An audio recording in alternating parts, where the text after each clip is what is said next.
ಮೊದಲ ಸುದ್ದಿ ರೈತರಿಗೆ ಒಂದು ಸಿಹಿ ಸುದ್ದಿ. ಯಾಕಂದ್ರೆ ರೈತರ ಸಾಲ ಮನ್ನಾ ಯಾವಾಗ ಆಗತ್ತೆ ಅನ್ನೋದು ಕನ್ಫ್ಯೂಷನ್ ಆಗಿತ್ತು. ಈಗ ಸಾಲ ಮನ್ನಾ ಬಗ್ಗೆ ಸಿಎಂ ಒಂದು ಸ್ಪಷ್ಟನೆಯನ್ನ ಕೊಟ್ಟಿದ್ದಾರೆ. ಇದೇ ರೀತಿ ಸಾಲ ಮನ್ನಾ ಆದ್ರೆ ರೈತರು ನಿರಾಳ. ಅಧಿವೇಶನಕ್ಕೂ ಮೊದಲೇ ಸಾಲ ಮನ್ನಾ ಬಗ್ಗೆ ಸ್ಪಷ್ಟನೆ ಕೊಟ್ಟು ವಿರೋಧ ಪಕ್ಷದ ಬಾಯಿ ಮುಚ್ಚಿಸುವ ಪ್ರಯತ್ನ ಮಾಡಿದ್ದಾರೆ ಸಿಎಂ. ಜೊತೆಗೆ ಬಿಜೆಪಿ ವಿರುದ್ಧವೂ ವಾಗ್ದಾಳಿ ಮಾಡಿದ್ದಾರೆ. ಕೊನೆಗೂ ಸಾಲ ಮನ್ನಾಗೆ ಮುಹೂರ್ತ ಫಿಕ್ಸ್. ಡಿಸೆಂಬರ್ 8ರಂದು 17 ಲಕ್ಷ ಖಾತೆಗೆ ಹಣ.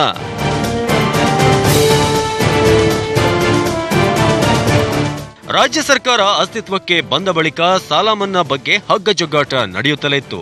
ಕೊನೆಗೂ ಕುಮಾರಸ್ವಾಮಿ ನೇತೃತ್ವದ ಸರ್ಕಾರ ರೈತರ ಸಾಲ ಮನ್ನಾ ಮಾಡಿ ಋಣಮುಕ್ತ ಪತ್ರ ನೀಡಲು ಮುಹೂರ್ತ ಫಿಕ್ಸ್ ಮಾಡಿದೆ. ಪ್ರಾಯೋಗಿಕವಾಗಿ ಜಾರಿ ಮಾಡಿರುವ ಸೇಡಂ ಹಾಗೂ ದೊಡ್ಡಬಳ್ಳಾಪುರ ರೈತರು ಡಿಸೆಂಬರ್ 8ರಂದು ಋಣಮುಕ್ತರಾಗಲಿದ್ದು, ರಾಜ್ಯದ ಉಳಿದ ರೈತರಿಗೆ ಜನವರಿಯಲ್ಲಿ ಬೃಹತ್ ಸಮಾವೇಶ ಮಾಡಿ ಹಸ್ತಾಂತರ ಮಾಡಲಾಗುತ್ತದೆ. ಗುಲ್ಬರ್ಗ ಭಾಗದಲ್ಲಿ ಸೇಡಂ ಆಯ್ಕೆ ಮಾಡಿದ್ದೇವೆ. ಯಾಕೆಂದರೆ ಮಾಹಿತಿಗಳನ್ನು ಸ್ವಲ್ಪ ಸ್ಪೀಡಾಗಿ ಕೊಟ್ಟಿದ್ದಾರೆ. ಅದ್ರ ಜೊತೆಗೆ ದೊಡ್ಡಬಳ್ಳಾಪುರ, ಬೆಂಗಳೂರು ಗ್ರಾಮಾಂತರ ಜಿಲ್ಲೆಯಲ್ಲಿ ಈ ಕಾರ್ಯಕ್ರಮಕ್ಕೆ ಚಾಲನೆ 8ನೇ ತಾರೀಕು ಕೊಡ್ತಾ ಇದ್ದೇವೆ. ವಿಧಾನಸಭೆಯ ಕಲಾಪಗಳು ಮುಗಿದ ನಂತರ ಬಹುಶಃ ಜನವರಿ ತಿಂಗಳಿನಲ್ಲಿ ದೊಡ್ಡ ಮಟ್ಟದಲ್ಲಿ ಒಂದು ಸಭೆ ಮಾಡ್ತಾ ಇದ್ದೇವೆ. ಸುಮಾರು 10 ಲಕ್ಷ ರೈತರ ಸಭೆ ಮಾಡಿ ಈ ಸಾಲ ಮನ್ನಾದ ಸರ್ಟಿಫಿಕೇಟ್ಗಳೇನು ಕೊಡಬೇಕಾಗಿದೆ ರೈತರಿಗೆ, ಆ ಕಮಿಟ್ಮೆಂಟ್ ನಮ್ಮದೇನಿದೆ, ಇವತ್ತು ಋಣಮುಕ್ತ ಪತ್ರವನ್ನು ಅದೆಲ್ಲವನ್ನು ತಲುಪಿಸ್ತಕ್ಕಂಥದ್ದಕ್ಕೆ ಕಾರ್ಯಕ್ರಮಗಳನ್ನು ಪ್ರಾರಂಭ ಮಾಡ್ತೇವೆ. ರಾಷ್ಟ್ರೀಕೃತ ಬ್ಯಾಂಕ್ನ ಶೇಕಡ 50ರಷ್ಟು ಸಾಲ ಮನ್ನಾಗೆ ಕೇಂದ್ರಕ್ಕೆ ಮನವಿ ಮಾಡಿದ್ದು ಇಲ್ಲಿವರೆಗೂ ಯಾವುದೇ ಸ್ಪಂದನೆ ಸಿಕ್ಕಿಲ್ಲ. ಆದರೂ ಸಾಲ ಮನ್ನಾ ಯೋಜನೆ ಕೈಬಿಡೋದಿಲ್ಲ ಎಂದಿರುವ ಸಿಎಂ, ರಾಷ್ಟ್ರೀಕೃತ ಬ್ಯಾಂಕ್ನ 17 ಲಕ್ಷ ರೈತರ ಅಕೌಂಟ್ಗೆ 50,000 ಸಾಲ ಮನ್ನಾ ಮಾಡ್ತೇವೆ ಎಂದಿದ್ದಾರೆ.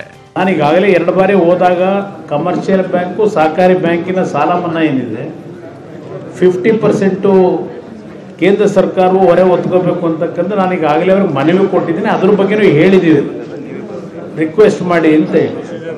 ಆದರೆ ರಾಜ್ಯ ಸರ್ಕಾರ ಏನು ಅದರ ಮೇಲೆ ಡಿಪೆಂಡ್ ಆಗಿದ್ದೀವಿ ಅಂತಕ್ಕಂಥದ್ದು ಯಾವುದೇ ರೀತಿಯಲ್ಲಿ ಆ ಕಾರಣ ಕೊಟ್ಕೊಂಡು ನಾನೇನು ತಳ್ತೀನಿ ಅಂತಕ್ಕಂಥದ್ದು ಏನು ಅವಶ್ಯಕತೆ ಇಲ್ಲ. 16 ಲಕ್ಷನೋ 17 ಲಕ್ಷನೋ ರೈತರ ಸಾಲ ಏನಿದೆ ಆ ಸಾಲಕ್ಕೆ ಮೊದಲನೇ ಕಂತನ್ನು ಬಿಡುಗಡೆ ಮಾಡಲಿಕ್ಕೆ ಈಗಾಗಲೇ ಸೂಚನೆ ಕೊಟ್ಟಿದ್ದೇನೆ. ಬ್ಯಾಂಕ್ ಅಧಿಕಾರಿಗಳು ಕೂಡ ನಮಗೆ ಸ್ಪಂದಿಸುತ್ತಿಲ್ಲ. ಈ ಮುಂಚೆ ಪ್ರಕಟಿಸಿರುವ ಹಾಗೆ ಶೇಕಡ 50ರಷ್ಟು ಹಣ ಮನ್ನಾ ಮಾಡಿದ್ರೆ ಉಳಿದ ಶೇಕಡ 50ರಷ್ಟು ಹಣ ಪಾವತಿ ಮಾಡಲು ನಾವು ಸಿದ್ಧ ಎಂದಿದ್ದಾರೆ. ಬ್ಯಾಂಕ್ನಿಂದ ಸ್ಪಂದನೆ ಸಿಕ್ಕರೆ 2,20,000 ರಾಷ್ಟ್ರೀಕೃತ ಬ್ಯಾಂಕ್ನ ಸಾಲಗಾರ ರೈತರಿಗೆ ಅನುಕೂಲ ಆಗಲಿದೆ ಎಂದಿದ್ದಾರೆ. ಅಧಿವೇಶನಕ್ಕೂ ಮುನ್ನವೇ ರೈತರ ಸಾಲ ಮನ್ನಾ ವಿಚಾರದಲ್ಲಿ ಗೊಂದಲ ನಿವಾರಣೆ ಯತ್ನ ಮಾಡಲಾಗ್ತಿದೆ. ಅಧಿವೇಶನದಲ್ಲಿ ಏನಾಗುತ್ತೋ ಕಾದು ನೋಡಬೇಕು. ಕ್ಯಾಮರಾಮನ್ ವಿಶ್ವನಾಥ್ ಜೊತೆ ಜನಾರ್ದನ್ ಹೆಬ್ಬಾರ್, ನ್ಯೂಸ್ 18 ಕನ್ನಡ, ಬೆಂಗಳೂರು. ಒಂದ್ ಕಡೆ ಇದು ಖುಷಿ ಸುದ್ದಿ ಆದ್ರೆ ಈರುಳ್ಳಿ ಬೆಳೆಯುವ ರೈತರ ಕಣ್ಣಲ್ಲಿ ಮಾತ್ರ ಈರುಳ್ಳಿ ನೀರನ್ನೇ ತರಿಸ್ತಾ ಇದೆ. ಬೆವರು ಸುರಿಸಿ ಬೆಳೆದ ಬೆಲೆಗೆ ಕನಿಷ್ಠ ದರವು ಸಿಗದೆ ಹಾಕಿದ ಬಂಡವಾಳ ಕೂಡ ವಾಪಸ್ ಬರದೆ ಕಂಗಾಲಾಗಿದ್ದಾನೆ ರೈತ. ನಿನ್ನೆ ಮಹಾರಾಷ್ಟ್ರದ ನಾಸಿಕ್ ರೈತ 750 ಕೆಜಿ ಈರುಳ್ಳಿಯಿಂದ ಬಂದ ಹಣವನ್ನ ಪ್ರಧಾನಿಗೆ ಕಳುಹಿಸಿದ್ರು. ಇವತ್ತು ಅದರ ಎಫೆಕ್ಟ್ ಕರ್ನಾಟಕ ರೈತರ ಮೇಲೆ ಬಿದ್ದಿದೆ. 750 ಕೆಜಿ ಈರುಳ್ಳಿಗೆ 1064 ರೂಪಾಯಿ ಬೆಲೆ. ಪ್ರಧಾನಿ ಮೋದಿಗೆ ಮನಿ ಆರ್ಡರ್.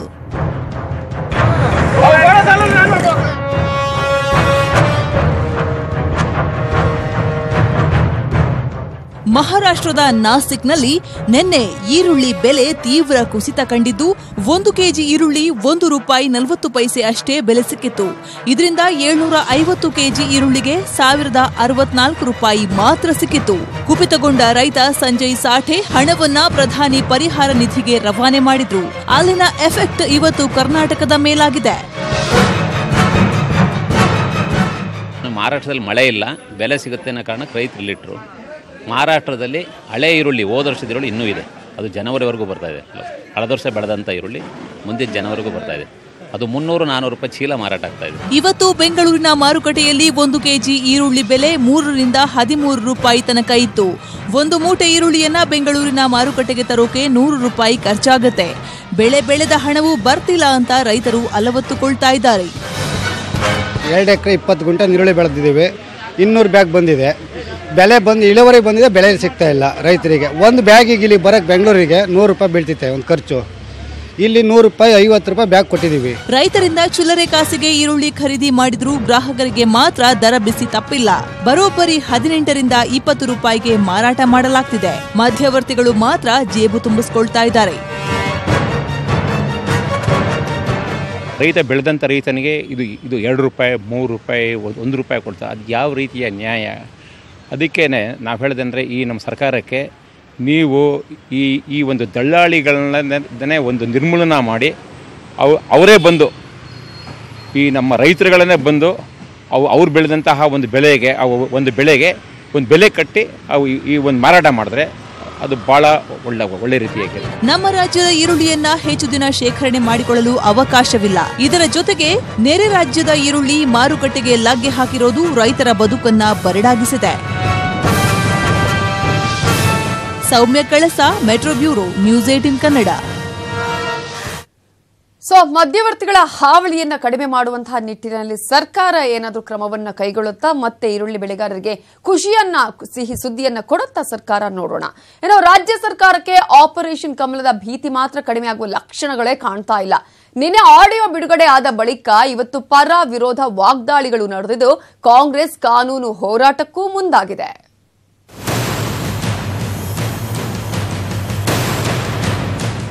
ಉದ್ಯಮಿ ಜೊತೆ ರಾಮುಲು ಆಪ್ತ ಮಾತುಕತೆ ನಡೆಸಿದ್ದಾರೆ ಎನ್ನಲಾದ ಆಡಿಯೋ ಬಗ್ಗೆ ಹಲವಾರು ನಾಯಕರು ಪ್ರತಿಕ್ರಿಯೆ ಕೊಟ್ಟಿದ್ದು, ಆಡಿಯೋ ಬಗ್ಗೆ ಅನುಮಾನ ಇದ್ದರೆ ಕೇಂದ್ರ ತನಿಖಾ ಸಂಸ್ಥೆಗಳಿಂದ ತನಿಖೆ ಮಾಡಿಸಲಿ ಎಂದಿದ್ದಾರೆ ಸಚಿವ ಡಿಕೆ ಶಿವಕುಮಾರ್.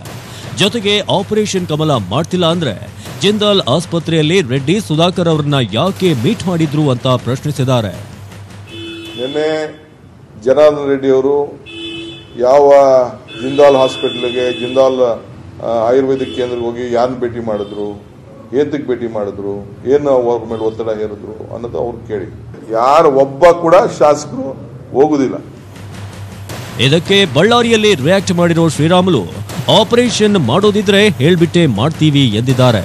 ನಾವ್ ಏನನ್ನ ಅಕಸ್ಮಿತವಾಗಿ ಮಾಡಬೇಕಂದ್ರಿನ ಅವ್ರ ಹತ್ರ ಮಾಡೋದು ಬೇಕಾಗಿಲ್ಲ. ನೇರವಾಗಿ ಮುಖ್ಯಮಂತ್ರಿಗಳಿಗೆ ಹೇಳ್ತೀವಿ, ಸಿದ್ದರಾಮಯ್ಯರು ಹೇಳಿ ನಾವು ಮಾಡ್ತಾ ಇದೀವಪ್ಪ ಅಂತ ಹೇಳಿ ಮಾಡ್ತೀವಿ ನಾವು ಅಷ್ಟೇ. ಆಗ್ಲಿ ಬೇರೆಯವ್ರ ಮುಖಾಂತರ ಫೋನ್ ಅಲ್ಲಿ ಅಂತ ಮಾತಾಡೋದೇನು ಬೇಕಿಲ್ಲ.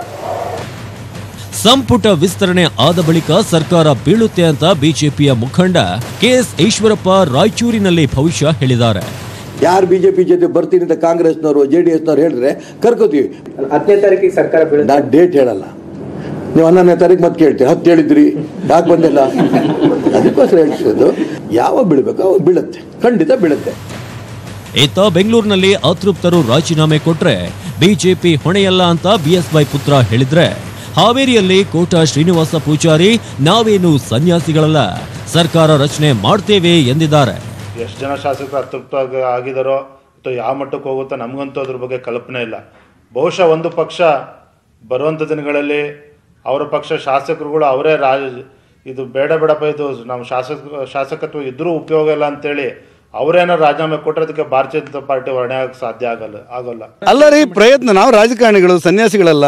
ಯಾರಾದರೂ ಬಂದು ನಮಗೆ ನಾವು ಸರ್ಕಾರ ರಚನೆ ಮಾಡುತ್ತೇವೆ ಅಂತ ಹೇಳಿದ್ರೆ ಖಂಡಿತವಾಗಿ ಸ್ವೀಕಾರ ಮಾಡ್ತೇವೆ.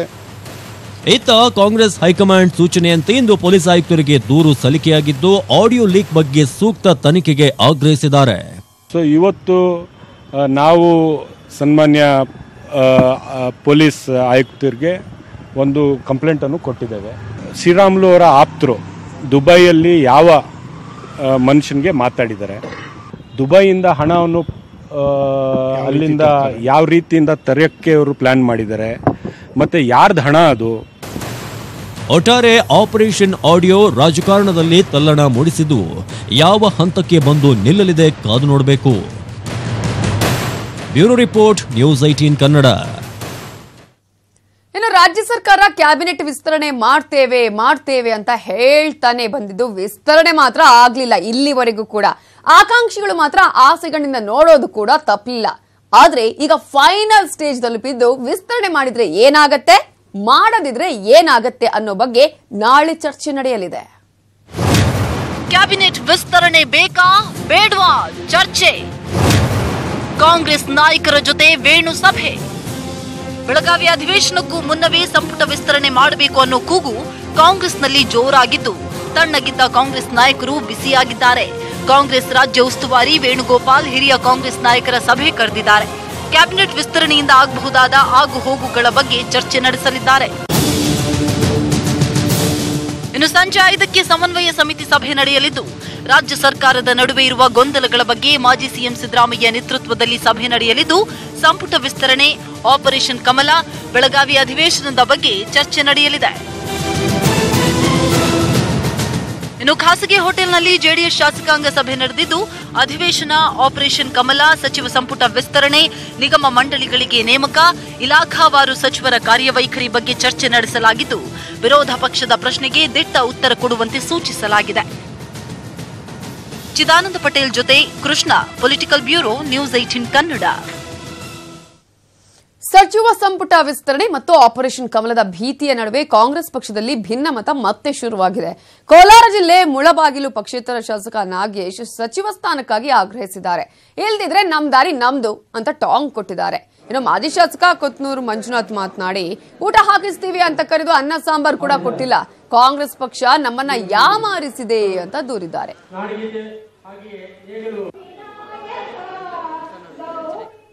ಮುಂದಿನ ಹೆಜ್ಜೆ ನಾವು ಕುತ್ಕೊಂಡು ಡಿಸೈಡ್ ಮಾಡ್ತೀವಿ. ಜನರಿಗೆ ಉತ್ತರ ಹೇಳಬೇಕಲ್ಲ. ನಾವು ನಮ್ಮಿಂದ ಅನುಕೂಲ ಪಡ್ಕೊಂಡು ರಚನೆ ಮಾಡಿದ್ರು ಸರ್ಕಾರ. ಅವತ್ತು ಮಂಜಣ್ಣವರು ನನ್ನ ಕಳಿಸಿದ್ದಕ್ಕೆ ಸರ್ಕಾರ ರಚನೆ ಆಯಿತು ಅಂತ ತಿಳ್ಕೊಳ್ಳಿ. ಇಲ್ಲ ಅಂದಿದ್ರೆ ಅದು ಬೇರೆ ಥರ ಆಗಿರೋದು. ಅವ್ರು ಹೇಳಿ ಹೋಗುವಾಗ ನೀನು ಊಟ ಇಡ್ತೀವಿ ಅಂತ ಕರ್ಕೊಂಡು ಹೋಗಿದ್ದು ನಮ್ಮ ಹತ್ರ ಇಂದ. ಊಟ ಇಡ್ತೀವಿ ಬನ್ರಿ ಅಂತ ಹೋದ್ರೆ ಅಲ್ಲಿ ಅನ್ನ ಸಾಂಬಾರು ಹಿಡಿದೆ, ಏನು ಹಿಡಿದೆ, ಅವ್ರಿಗೆ ಹಂಗೆ ಕಳಿಸ್ಬಿಟ್ರೆ, ಬರೀ ಹೋಟೆಲಲ್ಲಿ ಕಳಿಸ್ಬಿಟ್ರೆ ಹಂಗೆ ನ್ಯಾಯನದು? ನೀವು ಹೇಳ್ರಿ, ನ್ಯಾಯನದು? ಒಟ್ಟಾರೆ ಬಂಡಾಯ ಮಾತ್ರ ಏಳುವಂತಹ ಲಕ್ಷಣಗಳು ಕಾಣಿಸ್ತಾ ಇದೆ. ಇದನ್ನು ಶಮನಗೊಳಿಸುವಂತಹ ನಿಟ್ಟಿನಲ್ಲಿ ಪ್ರಯತ್ನಗಳಾಗತ್ತಾ ನೋಡೋಣ. ಹಂಪಿ ಉತ್ಸವ ನಡೆಯುತ್ತೋ ನಡೆಯಲು ಅನ್ನೋ ಗೊಂದಲಕ್ಕೆ ಸಿಎಂ ತೆರೆ ಎಳೆದಿದ್ದಾರೆ. ಹಂಪಿ ಉತ್ಸವವನ್ನ ಸರಳವಾಗಿ ಮಾಡ್ತೀವಿ ಅಂತ ಸಿಎಂ ಎಚ್.ಡಿ. ಕುಮಾರಸ್ವಾಮಿ ಸ್ಪಷ್ಟನೆ ಕೊಟ್ಟಿದ್ದಾರೆ.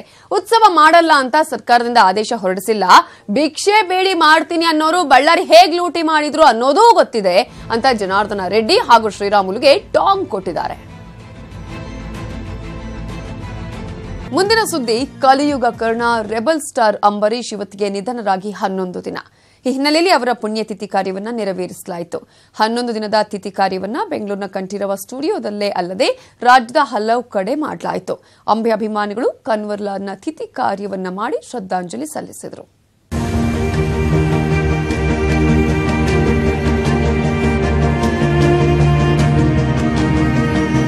ಮಂಡ್ಯದ ಗಂಡು ರೆಬಲ್ ಸ್ಟಾರ್ ಅಂಬರೀಶ್ ನಿಧನರಾಗಿ ಇಂದಿಗೆ 11 ದಿನ. ಇಂದು ಅವರ ಪುಣ್ಯತಿಥಿ ಕಾರ್ಯ ನೆರವೇರಿಸಲಾಯಿತು.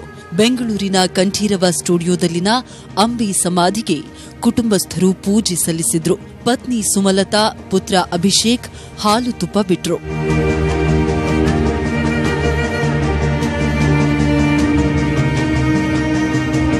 ಪೂಜಾ ಕಾರ್ಯಕ್ರಮದಲ್ಲಿ ರಾಕ್ಲೈನ್ ವೆಂಕಟೇಶ್, ದರ್ಶನ್ ಸೇರಿದಂತೆ ಹಲವರು ಭಾಗಿಯಾಗಿದ್ರು.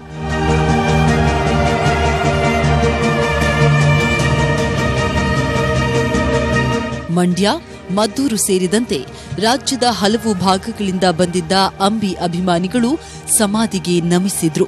66ಕ್ಕೂ ಹೆಚ್ಚು ಅಭಿಮಾನಿಗಳು ಕೇಶಮುಂಡನ ಮಾಡಿಸಿಕೊಂಡ್ರು. ಅಭಿಮಾನಿಗಳೇ ಬಿರಿಯಾನಿ ವಿತರಿಸಿದ್ರು. ನಾಳೆ ಪ್ಯಾಲೇಸ್ ಗ್ರೌಂಡ್ನಲ್ಲಿ ಅಂಬಿ ಅಭಿಮಾನಿಗಳು ಸೇರಿದಂತೆ ಚಿತ್ರರಂಗದವರಿಗೆ ಊಟದ ವ್ಯವಸ್ಥೆಯನ್ನ ಅಂಬಿ ಕುಟುಂಬ ಆಯೋಜಿಸಿದೆ. ಅಂಬಿ ತವರೂರು ಮಂಡ್ಯದಲ್ಲೂ ಕಲಿಯುಗ ಕರ್ಣನ ಅಭಿಮಾನಿಗಳು ತಿಥಿ ಕಾರ್ಯ ನೆರವೇರಿಸಿದ್ರು. ಕಾರಸವಾಡಿ ಗ್ರಾಮದಲ್ಲಿ ಪುಣ್ಯ ತಿಥಿ ನೆರವೇರಿಸಿ ಬಿರಿಯಾನಿ ವಿತರಿಸಿದ್ರು.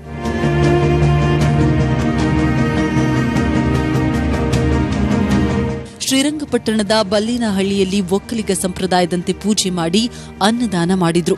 ಅಂಬಿಗೆ ಇಷ್ಟವಾದ ನಾಟಿ ಕೋಳಿ ಸಾರು, ಮುದ್ದೆ, ಮದ್ಯ, ಮರದ ಕುದುರೆ, ಇಸ್ಪೀಟ್ ಕಾರ್ಡ್, ಸಿಗರೇಟ್, ಬೆಲ್ಲದ ಮಿಠಾಯಿಯನ್ನ ಎಡೆಯಿಟ್ಟು ಪೂಜೆ ಸಲ್ಲಿಸಿದ್ರು.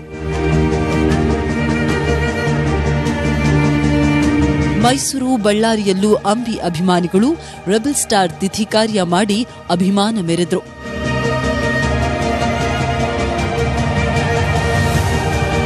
Bureau report, news 18 Kannada. Telangana ಚುನಾವಣೆ ಸುದ್ದಿ ನೋಡೋದಾದ್ರೆ, ವಿಧಾನಸಭೆ ಚುನಾವಣೆ ನಡೀತಾ ಇರುವ ತೆಲಂಗಾಣದಲ್ಲಿ ಪೊಲೀಸರು ಭರ್ಜರಿ ಬೇಟೆಯಾಡಿದ್ದಾರೆ. ಕಾರಲ್ಲಿ ಅಕ್ರಮವಾಗಿ ಸಾಗಿಸ್ತಾ ಇದ್ದ 6 ಕೋಟಿ ಹಣವನ್ನ ಸೀಸ್ ಮಾಡಿದ್ದಾರೆ. ಈ ಮಧ್ಯೆ ಅರೆಸ್ಟ್ ಆಗಿದ್ದ ತೆಲಂಗಾಣ ಕಾಂಗ್ರೆಸ್ ಕಾರ್ಯಾಧ್ಯಕ್ಷ ರೇವಂತ್ ರೆಡ್ಡಿ ರಿಲೀಸ್ ಆಗಿದ್ದಾರೆ. ತೆಲಂಗಾಣದಲ್ಲಿ ಕಂತೆ ಹಣ ಸೀಸ್. ಕಾರಿನ ಸೀಟ್ನೊಳಗಿತ್ತು 6 ಕೋಟಿ ಕ್ಯಾಶ್.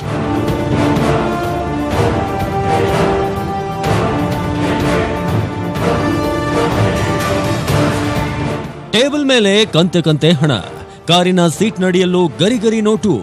ಅಬ್ಬ, ಎಷ್ಟೊಂದು ದುಡ್ಡು!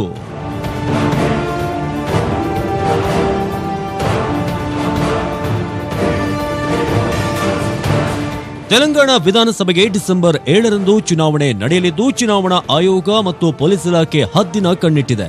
ಇವತ್ತು ಭರ್ಜರಿ ಬೇಟೆಯಾಡಿರುವ ವಾರಂಗಲ್ ಪೊಲೀಸರು ಜನ್ಗಾಂವ್ ಚೆಕ್ ಪೋಸ್ಟ್ ಬಳಿ 5,80,65,000 ಹಣವನ್ನ ಸೀಸ್ ಮಾಡಿದ್ದಾರೆ.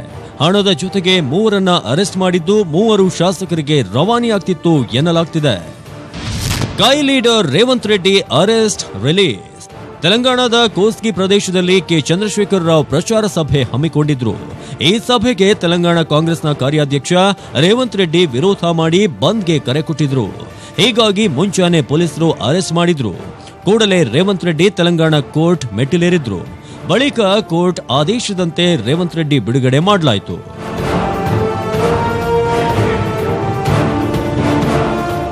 ತೆಲಂಗಾಣದಲ್ಲಿ ಚುನಾವಣೆಯ ಕಾವು ದಿನದಿಂದ ದಿನಕ್ಕೆ ಕಾವೇರ್ತಾ ಇದ್ದು ನಾಯಕರು ಜಿದ್ದಾಜಿದ್ದಿನ ಪೈಪೋಟಿ ನಡೆಸಿದ್ದಾರೆ. ಪೊಲೀಸ್ ಇಲಾಖೆ ಕೂಡ ಅಕ್ರಮಗಳ ಮೇಲೆ ಹದ್ದಿನ ಕಣ್ಣಿಟ್ಟಿದೆ. Bureau report, news 18 Kannada. ಇನ್ನು ಮೇ ತಿಂಗಳಲ್ಲಿ ನಡೆದ ಕರ್ನಾಟಕ ವಿಧಾನಸಭಾ ಚುನಾವಣೆ ವೇಳೆ ಚುನಾವಣಾ ಆಯೋಗ 62.6 ಕೋಟಿಯನ್ನ ವಶಪಡಿಸಿಕೊಂಡಿತ್ತು. ವಶಪಡಿಸಿಕೊಂಡಿದ್ದ ಒಟ್ಟು ಮೊತ್ತದ ಪೈಕಿ 56% ಹಣವನ್ನು ಸಂಬಂಧಪಟ್ಟವರಿಗೆ ಚುನಾವಣಾ ಆಯೋಗ ವಾಪಸ್ ಮಾಡಿದೆ. ಸೂಕ್ತ ದಾಖಲೆ ಒದಗಿಸಿದವರಿಗೆ ಒಟ್ಟು 35.3 ಕೋಟಿ ರೂಪಾಯಿಗಳನ್ನು ಹಿಂತಿರುಗಿಸಿದ್ದೇವೆ ಅಂತ ಚುನಾವಣಾ ಆಯೋಗ ಸ್ಪಷ್ಟಪಡಿಸಿದೆ. ಇದರ ಜೊತೆಗೆ ಸೀಸ್ ಮಾಡಿದ ಅಕ್ರಮ ಮದ್ಯದಲ್ಲಿ 60% ಮಾಲೀಕರಿಗೆ ಚುನಾವಣಾ ಆಯೋಗ ಹಿಂತಿರುಗಿಸಿದೆ. ರಾಜಸ್ಥಾನದ ಜೈಪುರದಲ್ಲಿ ಇವತ್ತು ಪ್ರಧಾನಿ ನರೇಂದ್ರ ಮೋದಿ ಬಿಜೆಪಿ ಪರ ಚುನಾವಣಾ ರ್ಯಾಲಿ ಮಾಡಿದ್ರು. ರಾಜಸ್ಥಾನಕ್ಕೆ ಇದ್ದ ಬಿಮಾರು ರಾಜ್ಯದ ಕಳಂಕವನ್ನ ತೊಡೆದು ಹಾಕಿದ್ರು ಅಂತ ಸಿಎಂ ವಸುಂಧರಾ ರಾಜೆ ಅವರನ್ನ ಶ್ಲಾಘನೆ ಮಾಡಿದ್ರು. ಬಡವರು, ಮಧ್ಯಮ ವರ್ಗದವರಿಗಾಗಿ ಕೇಂದ್ರ ಮತ್ತು ರಾಜಸ್ಥಾನ ಸರ್ಕಾರ ತಂದಿರುವ ಯೋಜನೆಗಳನ್ನ ಹೇಳಿದ್ರು.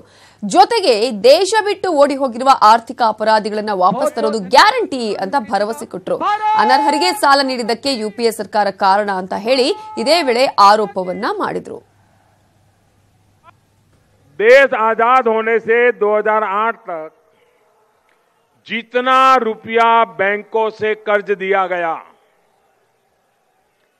2008 से 14 6 साल में 60 साल में जितना कर्ज दिया गया, 6 साल में उतना ही दूसरा कर्ज बैंकों से निकाला गया, रुपये निकाले गए. 60 साल में जो नहीं हुआ. ಬಾಲಿವುಡ್ ನಟಿ ಪ್ರಿಯಾಂಕಾ ಚೋಪ್ರಾ ಮತ್ತು ಅಮೆರಿಕದ ಸಿಂಗರ್ ನಿಕ್ ಜೋನಾಸ್ ತಮ್ಮ ಮದುವೆಯ ಫೋಟೋ ಶೇರ್ ಮಾಡಿಕೊಂಡಿದ್ದಾರೆ. ಹಿಂದೂ ಮತ್ತು ಕ್ರೈಸ್ತ ಸಂಪ್ರದಾಯದಂತೆ ಮದುವೆಯಾಗಿರೋ ಪ್ರಿಯಾಂಕಾ ಮತ್ತು ನಿಕ್ ಇನ್ಸ್ಟಾಗ್ರಾಮ್ ಅಲ್ಲಿ ಫೋಟೋ ಪೋಸ್ಟ್ ಮಾಡಿ ಸಂಭ್ರಮವನ್ನು ಹಂಚಿಕೊಂಡಿದ್ದಾರೆ. ಅಯೋಧ್ಯೆಯಲ್ಲಿ ಬಾಬ್ರಿ ಮಸೀದಿಯನ್ನೇ ನಿರ್ಮಿಸಬೇಕು ಅಂತ ಆಗ್ರಹಿಸಿ ಇವತ್ತು ಮಂಗಳೂರಲ್ಲಿ ಎಸ್ಡಿಪಿಐ ಪ್ರತಿಭಟಿಸಿತು. ಸಾವಿರಾರು ಮುಸ್ಲಿಂ ಕಾರ್ಯಕರ್ತರು ಪಾಲ್ಗೊಂಡಿದ್ರು. ಡಿಸಿ ಕಚೇರಿ ಮುಂದೆ ಪ್ರತಿಭಟನೆ ಸಭೆಯನ್ನೂ ನಡೆಸಿದ್ರು. ಅಯೋಧ್ಯೆಯಲ್ಲಿರುವ ಶ್ರೀರಾಮನ ವಿಗ್ರಹ ಕಳ್ಳತನ ಮಾಡಿದ್ದು, ಮಸೀದಿ ನಿರ್ಮಾಣಕ್ಕೂ ಮುನ್ನ ಈ ವಿಗ್ರಹ ಕಿತ್ತೊಗೆಯಬೇಕು ಅಂತ ಎಸ್ಡಿಪಿಐ ಮುಖಂಡ ಇಲಿಯಾಸ್ ತುಂಬೆ ಹೇಳಿದ್ರು.